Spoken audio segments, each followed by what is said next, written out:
Hello, adventurer. It's good to see you. You have made it to the morning grind. Welcome, welcome. It's the live stream at the beginning of the Geekverse, where we talk about all types of topics in geekdom, gaming, and fantasy, with an emphasis on being constructive and creating the things that we want to exist in the world. It's all on the grind, Sizemore. Can't be too fine, can't be too coarse. That's exactly right. There are a lot of adventures to be had today. Dungeons to explore and monsters to slay, and who knows what a random encounter might send our way. That's why we have to prepare, so settle in now for the morning grind with your favorite beverage in hand. Tea? Or maybe something a little stronger. I've got a few bottles of the old Wynyard left. Whatever you want. Pull up a chair. Dude. If you're feeling fancy, how about a cappuccino? Or a frappuccino? Or how about an espresso? Just tea, thank you. Sounds good to me, Gandalf. Whatever you want. I'm just glad you're here. Everyone is welcome. You can just watch if you want. You don't have to worship anything you don't want to worship. Thank you, Mike. But be forewarned. Sometimes we get really strange characters around here. Wait, what's that you say? Why can't you come and be a part of the stream? My wife would disown me. Oh no, I bet she'll be fine with it. Come on in. Am I scared for my safety? No. What are we supposed to do? Everybody do the secret handshake.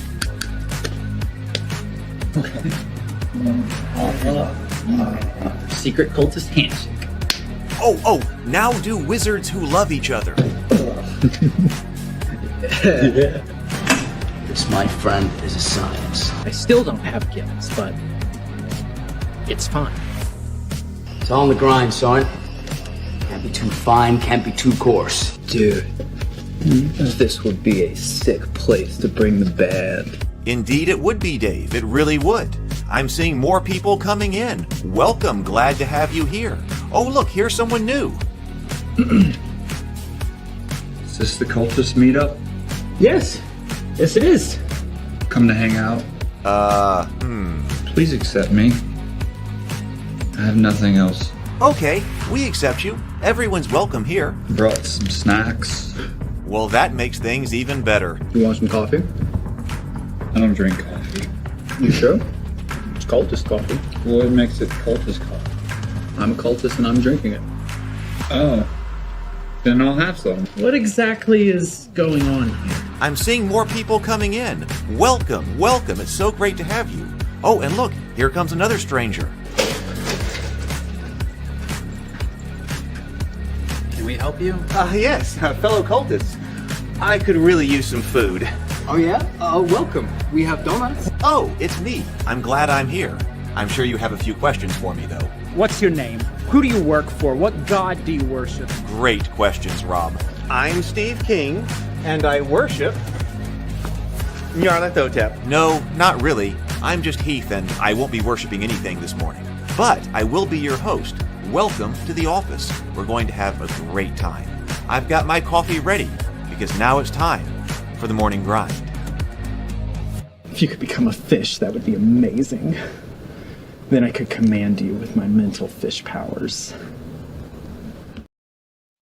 Hey, good morning, everybody. Great to see you. Welcome. Welcome here to the my home, the office, and the morning grind. I have a frog in my throat this morning. It is great to see everybody. We got lots of people here. Good morning, Mike and Charlie and Inner Light. Welcome. Stray's here. Bacon's here. Good morning. Great to see everybody. So we're going to be taking a look, kind of go back to the idea of working on the OSR kind of hack. But one thing that I wanted to look at was the random encounters. And I had made a note that the Underclock system, which I read a while back ago, but wanted to refresh myself on, might be a good idea for a random encounter system. And so we're going to take a look at this because we did look at something. I think it was like by the Angry GM that was some type of better type of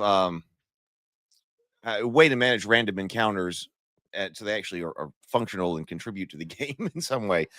So I think we did take a look at a different system, and I remember liking what he was doing there, but then also but then this one came up and I might like this one better. So here we go. We will take a look at that. That's our main topic for today. Updates on other things. I just saw a moment ago when I was sitting down here that Drive-Thru RPG has said that the new digital files, which were the covers for the Cultist RPG, have been approved. And now I need to proof them again. The digital files, went through their, pre-clearance checks or whatever, and those are approved. So this afternoon, I'm going to order them. I'm going to go ahead and order them and get them on their way. So I did get the covers uploaded. They've been approved. And now it's time to order prints again. So I will do that as soon as I can this afternoon to get them headed our way. I also spent a lot of time working on the Santa letters and the story. Man, I can't talk this morning. I also spent a lot of time working on both of those over the past few days. And I basically think I have them in final form. I guess I'm going to do one more pass over them. And then I was trying to cut the story down so I have a preview of it that I can post and let people see it, like a 6-page preview of the story. I haven't done the layout yet. I need to do that. But as far as I need to make like one more pass, I did add a dwarf. One of the things that I did is I added a dwarf to it. We had it mentioned the brewmaster. So rather than being an elf, I just happened to put in there that the brewmaster is a dwarf. And then I realized that, okay, at the end of the story, the kitten who is with the Winter Warlock, she's lost her mother. And he mentioned something. I wanted to make sure that was kind of resolved since it's a children's story. And we said at the end of that story, hey, maybe she's at Santa's workshop at the North Pole. And I went, oh, so you know what I should do? I should resolve that in the third letter. And so I did add a little part in the third letter. When the Winter Warlock comes up, he's got Purr with her, and that they had found while the Fendril, the stable master, while he was patrolling the stables, had found Purr's mother in the snow, hurt from her encounter with the ice wolves. Brought her in, got her doctored up, and then they are back together at the end of the letter. So I think that works very well. So that's basically done.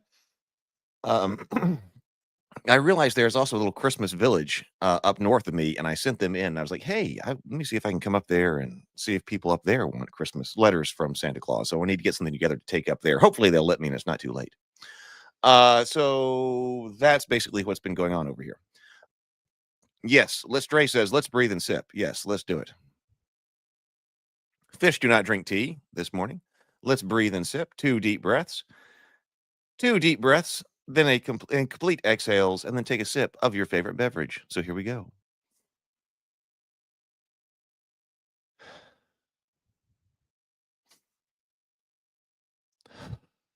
And sip.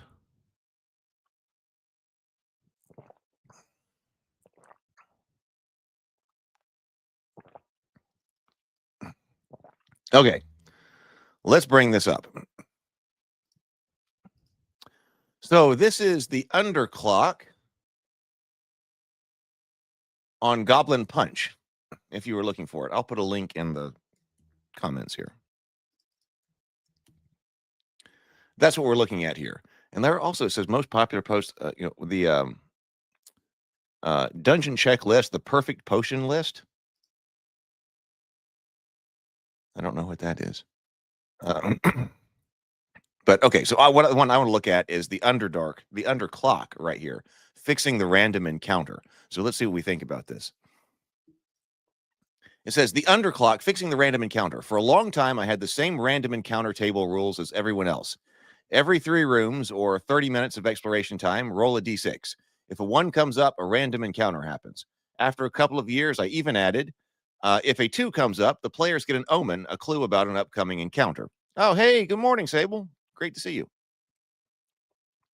In practice, yes, and I can completely understand why this would be. It's my situation as well. In practice, this never quite felt the way I wanted it to, and it's taken me a decade, but I think I know why. Okay, it says, first, take a look at the math. This works out to 1 random encounter every 18 rooms and 1 omen every 18 rooms. We probably got through 4 to 10 rooms per session, so random encounters don't pop up very often. I also don't use a lot of empty space. Most of my rooms have something to interact with. Some people roll a random encounter every room, including every long hallway. This feels a lot better, but it also means that back-to-back encounters are not infrequent, and it feels too unpredictable. Second, look how omens are supposed to work. You're supposed to find the omen, which A, builds suspense, and B, lets the players prepare themselves prior to the encounter itself. Omens weren't happening with enough frequency. Third, consider the stated goals of random encounters: time pressure and verisimilitude. Random encounters are not the best way to achieve either of those. I agree. This goes back to what we've been talking about with time. And of course, I think this is actually a way to make time matter more, or it should be. Time pressure should matter.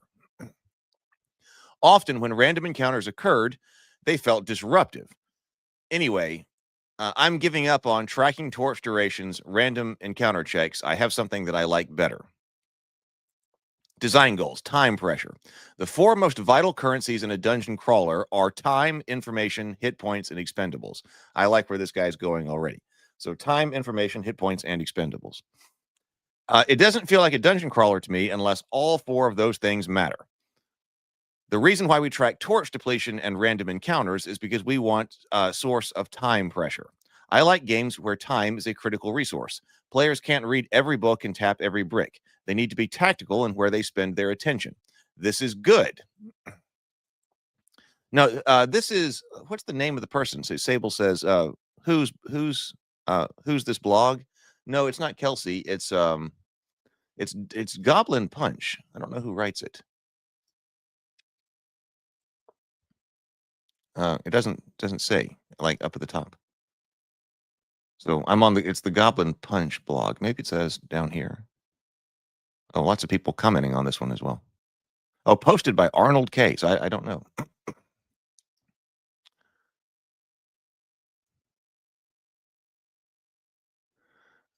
Okay. So time pressure, right. This is good, and I agree. It raises the skill level for dungeon crawling and makes players scrutinize my dungeon for clues. Do they have a reason to think there's a door hidden in this room? If so, they'll spend time searching. If not, keep moving. But I don't think random encounters are very good at this task. Random encounters don't put time pressure on players unless they're very frequent, and higher frequencies, one per room or greater, they feel too uncontrolled to me. Suspense versus surprise. Surprise is when the alien suddenly attacks. Suspense is when you know the aliens are getting closer, you're running out of time, you're running out of ammo. I think that most DMs want their players to feel suspense more than surprise. A truly random roll, flat 1 in 6 chance, doesn't offer much suspense. Surprise, but not suspense. To increase suspense, you want the players to feel like they are running out of time. Verisimilitude. I also argue that random encounters don't really make a dungeon feel like a living, breathing place. Random encounters frequently feel out of place, especially if they're not well localized to the story and the rooms around them. Yeah, I know. That's also an issue I have, that, like, in order to keep a random encounter from not feeling like too random, you really have to have encounter tables that are styled and custom built for particular environments. And of course, some people already have that in the books. Like, that has been made in some books. But it still might not be right for exactly what you're doing. So let's go. Let's continue going. So just who has time to make a bunch of tables like that? Time pressure. Random encounters are meant to be attacks on a character's time. Don't dawdle in the dungeon or you'll lose HP, but they often feel like taxes on the player's time. And I completely agree with this as well. Why, if you know that it's a random encounter, and that's probably not significant to the plot of the story that you're trying to play, and game time is scarce, then why am I doing this random encounter? Yes, I love this, but they often feel like taxes on player time. Don't dawdle in the dungeon or you'll be stuck in some pointless combat for 45 minutes when everyone would have more fun with 45 minutes of exploring new rooms. I completely agree. If the only goal was to put time pressure on the players, you could replace all random encounters with a cold wind that deals 1d6 damage to everyone, save for half, then move on. The players are still penalized for taking too long, and then everyone can get back to dungeoneering. These last 2 points are really just complaints about how the random encounters are written rather than the mechanics that produces the events. I'm including them only out of a sense of completion. The Underworld. Hey, RPG Exile, Gen Exile. Good morning. And this is also something I really want to kind of lean into with the idea of what the underworld is. And what the dungeon is when someone goes dungeoneering. The underworld. The underworld is not just a basement or a cave. The underworld is a place that hates you. It's hostile architecture. It hates you in a way that only the blind tonnage of stone and air could have. It hates your lively blood. It hates the sunshine warmth still lingering on your skin. Live there long enough, and the underworld can learn to tolerate you. You will grow pale and cold and strange, like the other inhabitants of that place. The long years will render you smooth and inoffensive, like a pearl held in the mouth. The underworld's irritation fades and scabs over. But this doesn't apply to delvers. They dig greedily and they dig fast. They are hated the most, and this hatred is felt as soon as the underworld is entered. Explorers have a myriad of names for this feeling of supernatural dread. The claws of the underworld, the black rat whisperer, the Fasirdra. I don't know that. But the only one name suits our purpose here. The Underclock. So this is the Underclock. I was able, I said, yeah. So the Underclock says it starts at 20 when you walk into the dungeon. When it reaches 0, an encounter happens. You will periodically roll a 6-sided underworld die and subtract it from the Underclock whenever the party expends time or noise. Examples of actions that provoke an Underclock roll: exploring a new room, including long hallways, moving through 3 already explored rooms, lingering or searching, making noise, kicking down a door. Note that the noise of combat doesn't normally contribute to the Underclock. Some more facts about the Underclock. The underworld die explodes. Oh, we have exploding dice here, also like that. If you get the maximum value, for instance, a 6 on a d6, immediately roll it again and subtract the result from the Underclock. If the Underclock drops below 0, an encounter is triggered. After the encounter resolves, the Underclock resets to 20. If the Underclock equals 0 exactly, it resets to 3. The underworld's attention is elsewhere momentarily. If the underclock rolls equals 3 exactly, a shadowing event occurs. So if the clock reaches 0, it bounces up to 3 and a shadowing event occurs. These are just omens, spore, clues, more or less. Well, right. like why? So it says, that the noise of making noise like kicking down a door, but the noise of combat doesn't normally contribute to the underclock. Inner lights, because combat is completely normal and doesn't warrant investigation. I guess it could, but I think the reason here is because, combat is normal in the game, and you don't want, if that's what people are supposed to be doing, fighting, which it is for me, okay, let's fight something. Then that doesn't need to be penalized. You're penalizing, because you'd be penalizing action otherwise, and you're trying to penalize in some ways. I mean, not exactly inaction, but over cautious inaction. So rests. You can rest at any time. You'll get all of your HP back if you do. There are 3 prices. The first cost is time. And of course, that's kind of system specific here. But the first cost is time. You'll have to roll some underclock rolls. If you're resting in the middle of a well-traveled location, make 3 rolls. If you are in a secret room that no one else knows about, you don't need to make any rolls. Everything in between is 1 or 2 rolls, defaulting to 2 rolls if you aren't sure. These rolls explode normally. If you are interrupted by an encounter, you will need to start over. The second cost is rations. Cross it off your inventory. I do like using, what is it? That everything matters. Okay, so rations, if you're trying to rest, okay, you at least need water or something like that. And that's another thing that matters that you need to track. And you track it because it matters. The third is attention. Each time you rest in the dungeon, increase the size of the underclock die. D6, D8, D10, D12, D20. Each time you spend a night sleeping on the surface, decrease the underworld die by 1 size, down to a minimum of D6. Everyone knows that you shouldn't eat anything in the underworld. Innerlight says, I think that's why Savage and Sorcery over D&D or other dungeon exploration games. It focuses on story and character development over combat.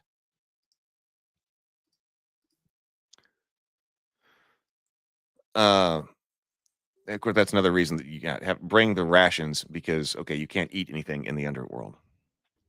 Degeneration. The underworld hoards its treasures. It hates the idea of its gold returning to the surface. Far better than the treasure remains in the possession of one of its inhabitants. Far better that the treasure remain in the possession of one of its inhabitants. Someone who will carry the gold until it dies in another dark corner. Whenever you leave the dungeon degenerates. Things may change, the dungeon may restock, but most critically, treasure depletes. So I think this is interesting. Every time the players exit to the outside, the biggest pile of treasure in the dungeon loses 20% of its value, stolen away by agents of the underworld. Sometimes this is an elder dungeon spirit, sometimes it's just a goblin with a boot full of loose coinage. Integration with other systems. The Underclock replaces torch depletion and other random encounters. The party still needs one lit torch for every 3 adventurers. Everyone gets -1 initiative for every person who's not sufficiently illuminated. And we've seen some other rules about lighting that I think that treats lighting as a condition, and I actually liked that. A maximum underclock value is reduced. The maximum underclock value is reduced by 1 for every point of encumbrance held by any member of the party. Oh, that's interesting. I didn't remember that. Maximum underclock value reduced by 1 for every point of encumbrance held by any member of the party. So that's probably really going to matter when you are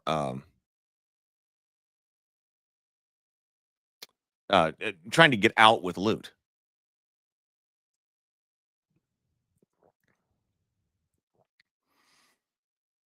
You're more likely to be encountered to encounter something from the underclock when you are burdened by the heavy treasure than trying to get out. The underclock replaces regular durations of spells. 30 minutes is equal to 3 exploration turns or 10 points on the underclock. Oh, okay, that's also interesting. So this is actually deeply integrating the underclock into the game system. So if you've got, hey, I've got this light spell or something like that, or my mage armor spell or something like that, and it lasts for 30 minutes. That's losing 10 points on the underclock. I kind of like that. Discussion. It takes an average of 5.9 underclock rolls to generate an encounter. There's a 0.3 chance of the underclock world generating an encounter in a single roll. Really a series of exploding 6s. This is roughly comparable to the old 1 in 6 encounters, counter chance every 10 minutes. Encounters are shadowed approximately 33% of the time. The other 67% of the time, they are not preceded by any shadowing. I do love, hey, BGD. I do love that this is a countdown, which makes the time pressure feel much more palatable at the table. I wouldn't say you've been in this dungeon for 3 hours now. I would say, or you could say, yeah, you've been in this dungeon for 3 hours now, and no one would care. I would roll a random encounter check, and players would glance over. But people pay more attention to the underclock. But Arnold, doesn't this allow players to game the system? If the underclock gets down below 6, won't they just hunker down somewhere safe until it goes below 0? You ask probably. Yes, of course, the players will be more cautious when the clock is low and slightly bolder when the clock is fresh. That's kind of the point. There's a texture to time that didn't exist before. The players are supposed to be fully aware of it because it's a tangible and fluctuating measure of risk. And the characters are supposed to be fully aware of it because they develop heart murmurs when they draw the underworld's attention. If the players hunker down somewhere safe to let the clock expire, consider it an organic replacement for the exhaustion mechanic that you see on overloaded encounter dice mechanic. I like overloaded encounter dice. I just like the underclock more. Overloaded encounter dice? Where does that come from? Overloading encounter dice.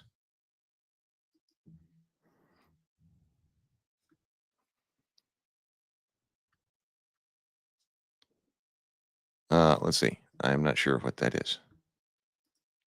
It's short. We might take a look at it.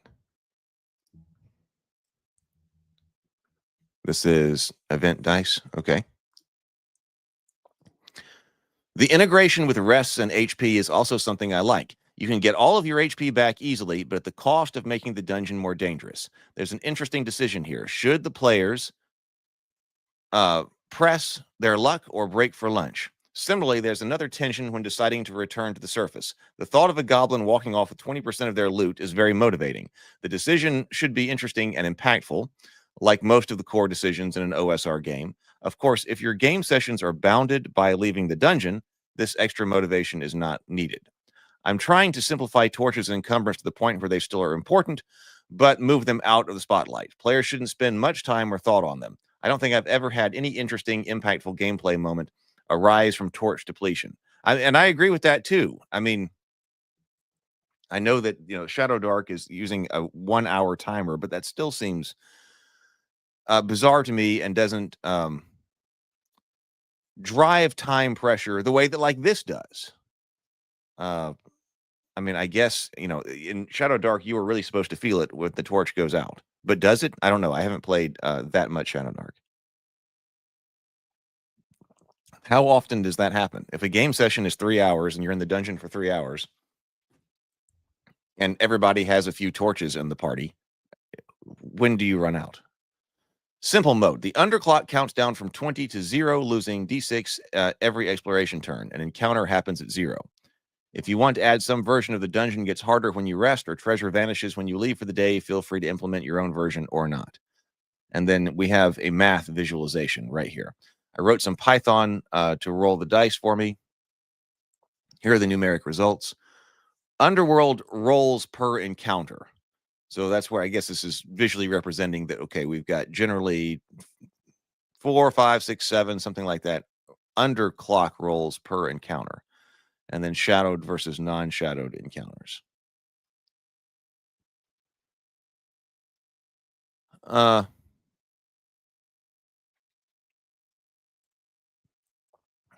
Now, my question, though, is about when you're shadowing something, how does the game master adjudicate that on the fly? Well, I need to give you an omen or some type of shadow that's coming for an encounter so that you can particularly prepare for it. Because this is the idea.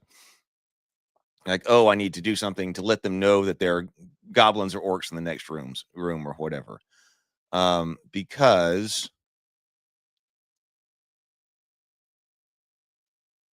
well, I forget where he was talking about that, but I don't see it right now. But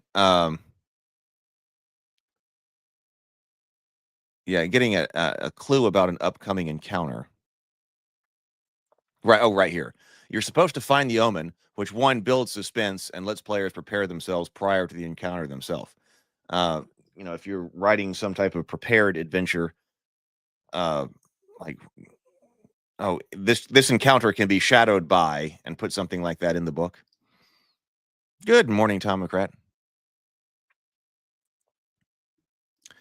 Yeah, or fall into water or something like that. I mean, I guess they can be stolen or, okay, falling into water or something like that. Sable says you usually lose 2 to 3 torches in any game session in Shadow Dark. Sometimes it can be a lot more if you get doused in water or bad air or something. Yeah, it seems like something would happen to something has to happen to you to get rid of more torches like that. Sable says, I feel like then rather than just letting the players strike up another torch, if they let the timer run out completely and the torch is extinguished, they have to roll to find out how well they can light another. It's pitch dark after all. You're likely to be eaten by a grue. Yeah, well, sure. But yeah, under a lot of situations, I guess you just make sure that doesn't happen. But I guess, you weren't paying attention, like we were in battle or something. I don't know. I'm liking this idea. And then, but if you wanted torches to go out, or you need, we're running low on torches, he says dispense with it, but why not integrate that into the Underdark clock? Like if a torch will last so many ticks of the underclock. And then you need to light another one. I think that's how I would do it. If I was trying to put torches back in, I would just make it, I don't know, like how many 3 clicks the ton. 30 minutes is okay. He recommends here 30 minutes being 10 points on the underclock. So really, if it starts at 20, that's like, okay, by the time this goes out goes to 0, you got to light another torch.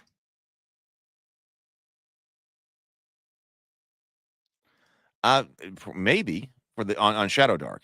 What happens if you put the Shadow Dark torches on a 20-minute timer? Anyone try that? Maybe they have. I have not. That would, I mean, maybe that makes it too present in the game. I don't know, but an hour just seems like a long time. An hour of real world time. Let's see what this is.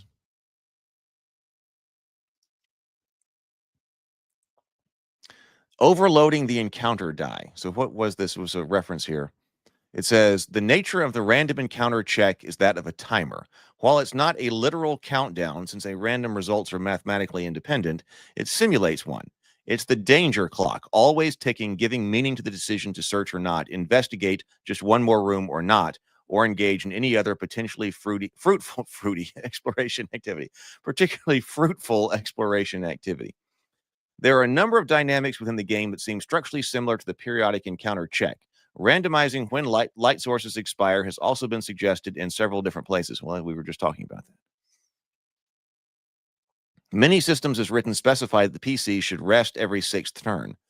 But yeah, but with what seems strange to me is that it's abstracting, or it's taking the torch timer away from actions of the characters by making it more about the actions of the players. Sitting at the table. Hey guys, did you guys dawdle around the table talking about something and whatever else? Now your torch is inspiring, rather than what this underclock was trying to do was say that, okay, my timer and whatever is dependent on actually what it is that the characters are doing in the dungeon, which seems to be more like how it should be. So, many systems as written specify that PC should rest every 6th turn, though I've never seen this once in practice. Torchbearer imposes conditions on characters as turns pass to represent exhaustion in the abstract effects of other dungeon hazards. We did look at that. John B. suggests sometimes interpreting a random encounter as a monster's spore rather than an actual encounter. So why not put these things together systematically? Consider the following rule. When the party moves into a new area or spends time on an exploration activity, roll the encounter die and interpret the results as follows. 1, encounter. 2, precept, clue, spore. 3, locality, context-dependent timer. 4, exhaustion, rest or take penalties. 5, lantern. 6, torch. One might object. Does this not lead to absurd results like torches going out on the first turn or PCs needing to rest on the second turn? Well, yes, but you are an intelligent human, so ignore results that don't make sense. A result should be interpreted not as X happens, but rather as a prompt. A result can be deferred, but only so many times. The weight of the naturally build up in the back of your mind, the weight that will naturally build up in the back of your mind as events proceed. As a guideline, ignore results above 3 for the first 6 or so turns. You could have a general lighting source entry and just pick off one light source randomly each time. This has the advantage of not having all torches go out at once, but I prefer to distinguish between the two main types of light sources given their differentiation on the equipment list. Conceptually, I think it helps to have different spaces on your short-term memory for each, as you can have the sense that 5 has come up several times already and know that it's relevant for lanterns. Torches should probably go out at almost every time a 6 comes up, and lantern should deplete approximately every 3rd or 4th result of a 5. Locality is used for specific area state that can be kept separate from standard random encounters. Examples: water rising, the stalker drawing near, a prisoner losing an appendage to the torturer, doors locking behind the PCs, and so forth. The possibilities are limitless and make every location potentially and mechanically different in a way that is player salient. In addition to streaming gameplay and decreasing intercession bookkeeping, such a procedure decreases null results, whiff results. Almost every turn result, something happens or means something. This may or may not always be a good thing. Maybe this is something to be said for not having something happen on every roll. However, given the dungeon exploration tends to play out in real player time, I suspect this is about right. The result table could be replaced with a custom one for a different location, but the above seems like a reasonable default to me. Innerlight says, I feel like Hero Quest treasure card system also has those encounters built in. So you expand on that, heroes could search cupboards, bookshelves, and the like, but with potential dangers. Yes, the Hero Quest, puts the random encounter cards in the treasure deck. Well, and also some hazards, like the arrow, like traps, like an arrow shooting out of the wall. There are also traps otherwise in Hero Quest, but sometimes you get a hazard while you're searching and you lose a body point or something. So there is some risk in searching in Hero Quest. There's no, we talked about, there's no time. That a major flaw in that game to me is that, or probably the major flaw, it always stands out, is that time is not accounted for in Hero Quest. You essentially have as much time as you want, but there is risk in searching for treasure. Mike says, I think the idea is that when the torch goes out, something immediately occurs. The dark is supposed to be dangerous. Practically, this is harder to implement and keep verisimilitude. Yeah, if you're like, or we're down to, 3 minutes and then something happens if you can't get another torch lit. Okay, so there wasn't a whole lot there for the encounter die. Let's see, what was this over here that was also referenced in that? How long have we been going? Oh, we have time.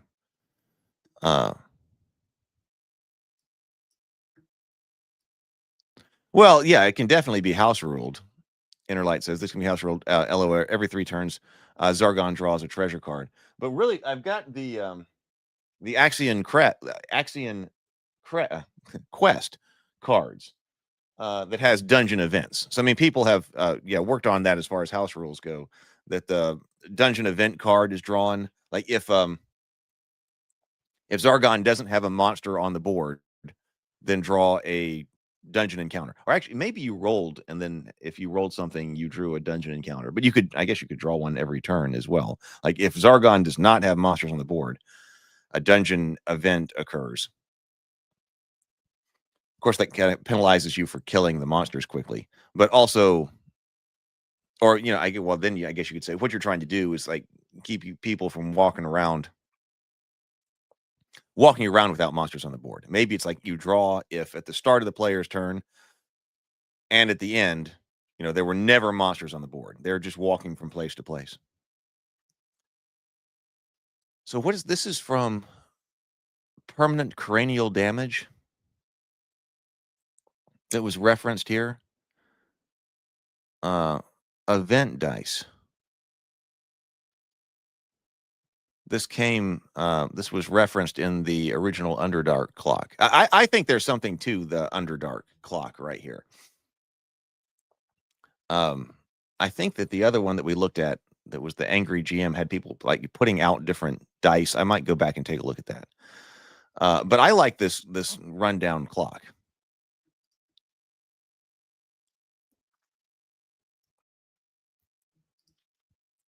So this says event dice.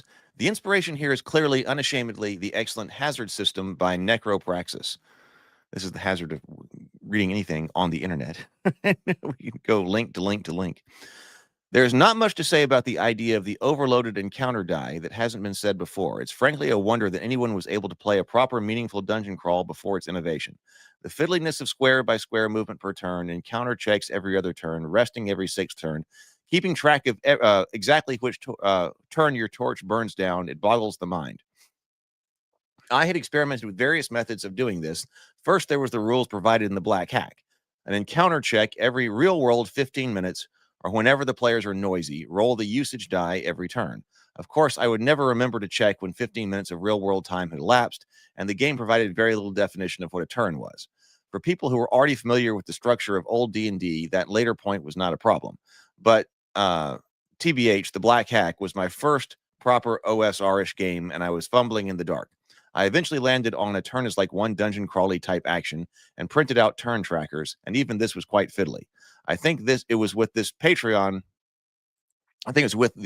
release of Knave that I looked at the hazard system proper for the first time and was instantly converted and never looked back. Hazard die provided the entirety of the gameplay experience with the meaningful gameplay structure present in combat and often lacking elsewhere. This play structure of combat is radically intuitive to anyone who's played a type of board or card or most any game. It's your turn, you get to do one thing, you decide what to do, and you pass your turn to someone else.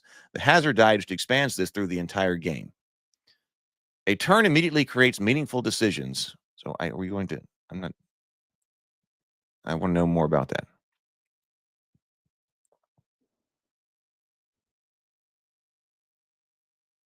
We might have to go over to the hazard system. So we will see. The turn immediately creates, oh, no, I think we read that. Oh, yeah. A turn immediately creates meaningful decisions because it forces a constraint. You can do one thing and therefore not all of the things before the turn ends and something else happens. It creates a clear responsive structure where on one side the players gets to do something and the other side the guide does, and there is no remembering to roll an encounter check or counting down a torch. The game by its structure tells you what to do and when. A classic play D&D is about making meaningful decisions, and then the turn is the most natural structure for gameplay to take. A turn is a unit of meaningful decisions. So many problems of modern D&D fall away when you take this approach. The everyone makes a skill check until someone succeeds or someone fails. The nothing happens approach is a failed skill check. All of these go away if every action takes a turn. Two notable changes I've made with the event die from the hazard system. First, multiple event dice can be rolled. This primarily occurs if party members are encumbered.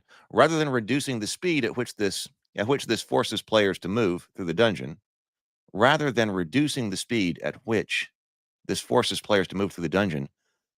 such that moving between an area takes 2 turns instead of 1, encumbrance increases the number of event dice that are rolled. Okay. That's something from the hazard dice that I don't understand.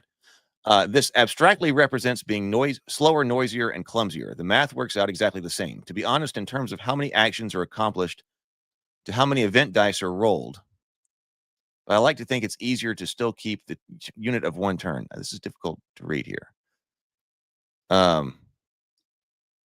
Second, choosing to rest causes you to roll an event die, extra event dice the next turn, abstractly representing weariness, elapsed time, and being an easy target causing attention when resting. The reason for this is to force a proper decision between choosing to take the rest or choosing to take a point of exhaustion. In a game where your torches do other resources, where your torches or other resources are counting down based on time, spending a turn doing nothing is consequential. However, in Errant, torches and other consumables deplete based on the roll of the event die. This means barring a scenario where there are other time pressure, where there's another time pressure, there is no reason to rest, and it just becomes empty time. This leads to, well, you don't actually need to get to do this thing you want to do because you rest, but then you get to do it right after, instead of a proper decision point. Okay, let's go up and see. Okay, there is a link to hazard system. Do people here know this one? What is hazard system? Hazard system version 0.3. Where did this come from? I'm not sure. It's a link to a PDF. Hazard system. The hazard system is a gameplay engine for traditional role-playing games designed to facilitate fictional consequences of player decision-making while minimizing bookkeeping. Okay, significant changes. Okay, hazard system. Okay, here we go. The 6-sided hazard die deploys threats, manages resources such as light, and keeps time. It is the engine that drives gameplay forward, ensuring that characters have consequences while minimizing bookkeeping. To take a turn, have a player roll the hazard die and have the referee interpret the result relative to the current turn type. During a turn, each player may take 1 full action. The general form of the hazard die is 1 setback, 2 fatigue, 3 expiration, 4 locality, 5 precept, and 6 advantage. So to take a turn, have a player roll the hazard die. Haven turn interpretations. Wilderness turn interpretations. So like an advantage on Haven is full recovery, whereas a setback is an encounter used from a regional table or a disaster. Fatigue is a shortage, 1 medicine, 2 to 3 drought, 4 to 5 famine, or 6 trust. Whereas in the wilderness, a setback isn't, well, an encounter, locality shift, weather, precept, a clue regarding next encounter. Whereas in the dungeons, fatigue is rest and consume rations, 1 per party, or suffer minor harm. Expire transient dungeon conditions such as light spell, etc. Combat. See, it's interesting that you're doing this in combat too. So opponent acts first or an additional encounter for a setback. Fatigue, suffer minor harm. This is well, I mean, it seems like a lot to roll every turn. Some disasters. A move, moves and condition. A move represents actions relevant to a current fictional context, such as exploring a trackless stretch of swamp. Conditions represent persistence of a transient state, such as adventurer exhaustion. Conditions can apply to areas, parties, or individuals. Strictness tracking conditions is a matter of style. Tokens can help. The list of moves and conditions below are suggestive rather than complete. So a haven turn represents, okay, so it's different amounts of time. Haven turns represent several days or weeks of rest and recovery. Wilderness turns represent travel and making camp, approximately 1 day and night. Dungeon turns represent exploration at architectural scale, approximately tens of minutes or a few hours, assuming careful advance into hostile places. Whereas combat represents tactical actions occurring over seconds or minutes.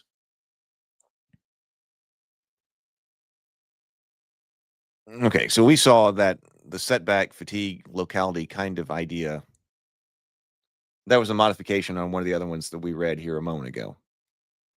Or that one modified this one. Innerlight says, cool, that gives me another idea for how to use the saga card from Savages and Sorcery.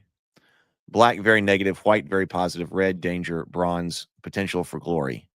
Now, here, to me, when we were talking about like the nimble RPG, this is another role that you have to look at, to make and to look at and to interpret every turn. Especially, it's interesting, like doing it in combat as well. If you take a turn, roll this hazard system die. Assuming I'm understanding that right. Now, the turn lengths are different. Like I said, Haven was days, in a Haven. But if you are doing something, roll this die and apply it. I also, by the way, this came in the mail today, or not today, yesterday. I saw this sitting at the mail. I received this. Has anybody got this?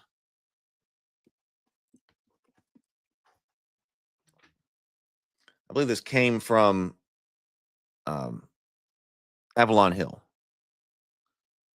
So they were talking about this when I was on like a media event day at Avalon Hill. This game, has anybody seen this game?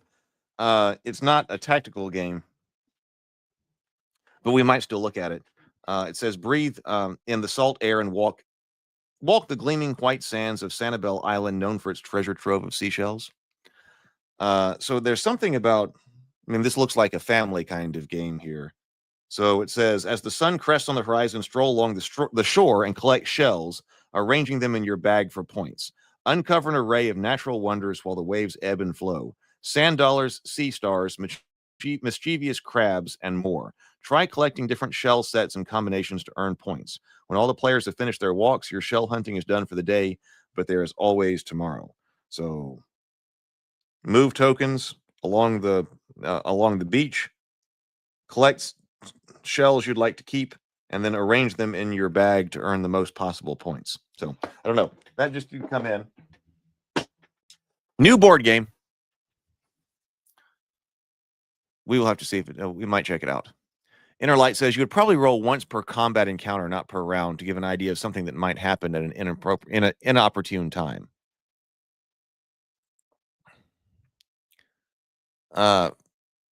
Yeah.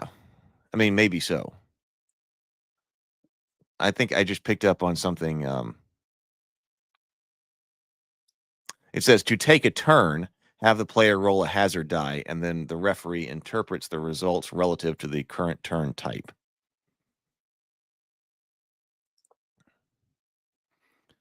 Combat turn interpretation are things like some disasters, invasion, insurrection, fire, earthquake, flood, falling star.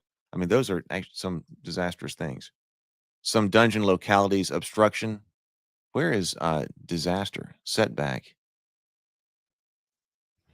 Oh.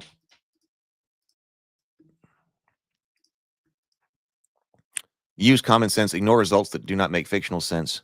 But like free combat turn right here. But that's probably like, that could, if you're rolling only once, that would be like surprise or something. Clue regarding the next encounter. Hey, Michael. Okay, well, I think I like the underclock kind of idea. We've got just a few more moments. Let me see if I can find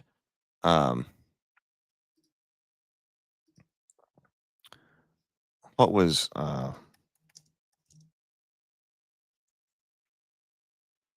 random encounters.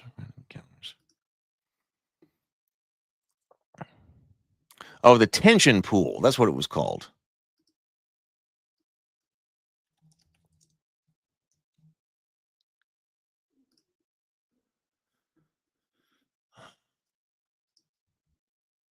I wanted to compare and contrast.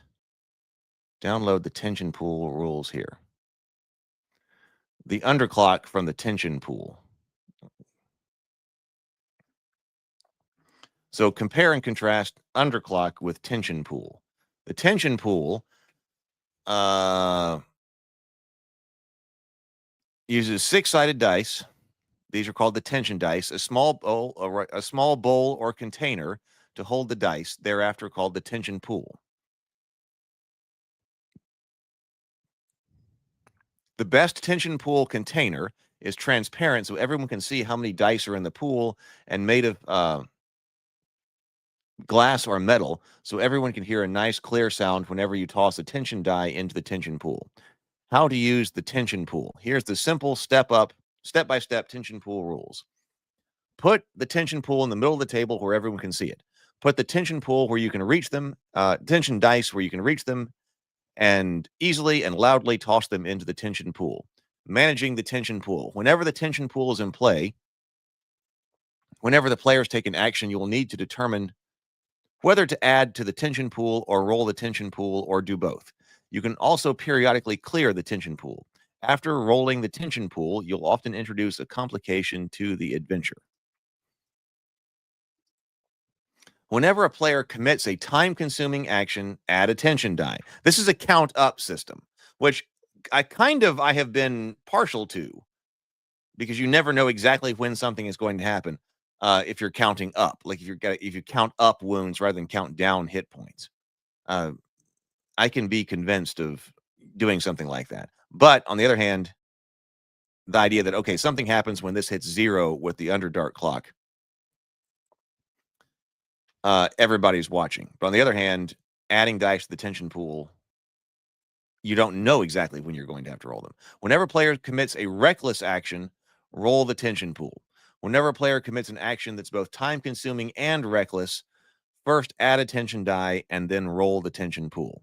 Whenever you add the 6th tension die to the tension pool, clear the tension pool. Most actions are neither time-consuming nor reckless. Lots of actions won't result in you fiddling with the tension pool. During battles, chases, negotiations, and other action-packed encounters, ignore the tension pool. The tension pool is only for managing the action during investigation, exploration, and other slow parts of the game.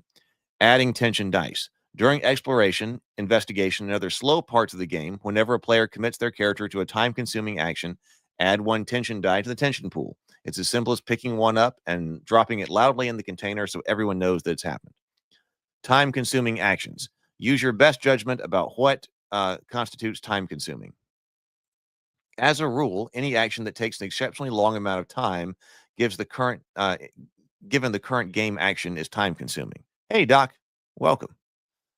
While players are delving a dungeon or infiltrating an enemy base, most actions play out in seconds, a minute at most. Any action that takes a few minutes to play out is time-consuming. While the players are playing detective in town, most actions play out in an hour or some fraction thereof. Any action that takes a few hours to resolve is time consuming.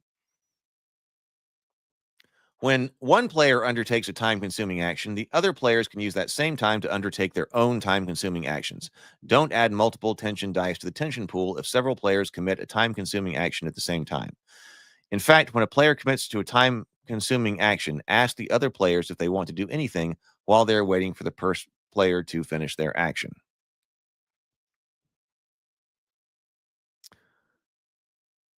If a player takes an especially long, complex, time-consuming action, you can add 2, 3, or more tension dice to the tension pool.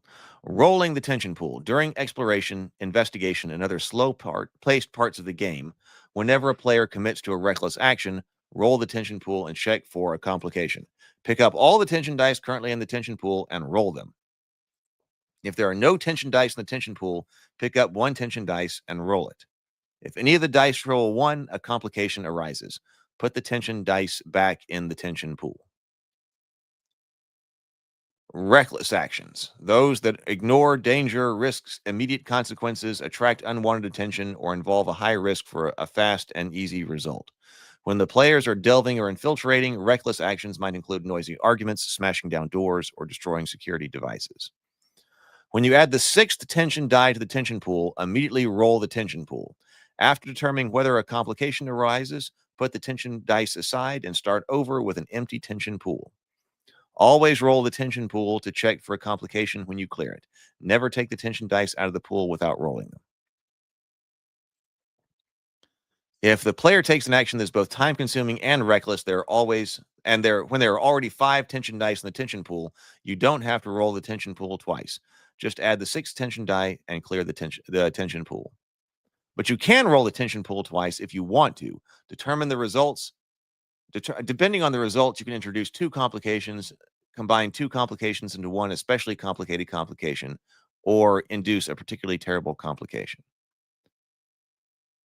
Complications are anything that is against the players. You can have the complication immediately or delay it.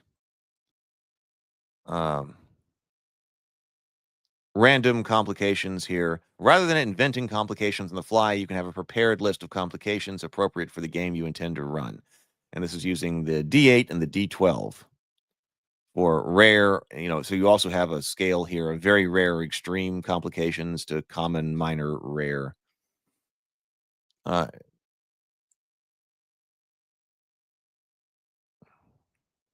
think I do like the underclock better. Okay, I think I was for the tension pool or something like that. Because I like the visual aspect of tracking time.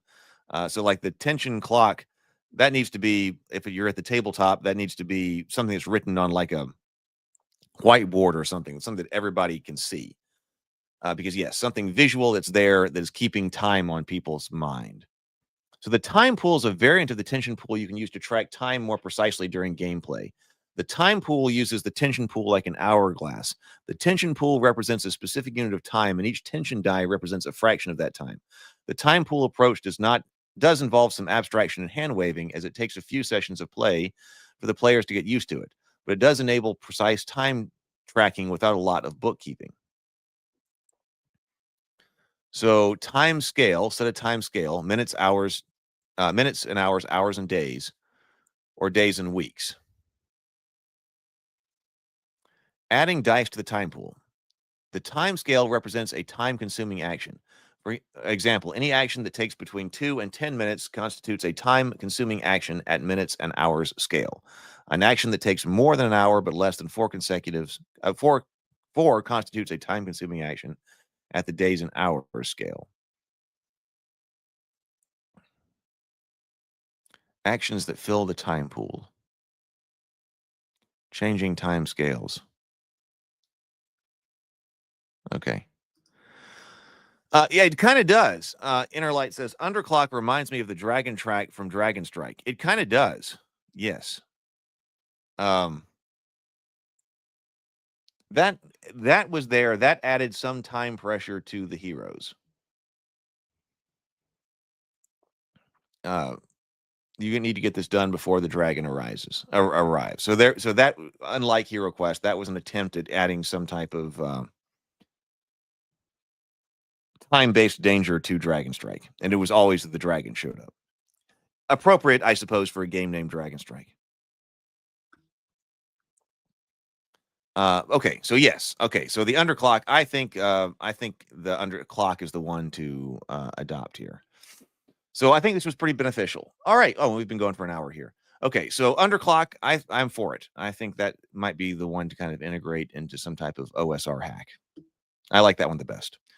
All right. Well, I am out of here. I'm going to go get some work done. I'm going to finish the letters from Santa, or work on them at least, and try to get something to potentially take someplace and show them off.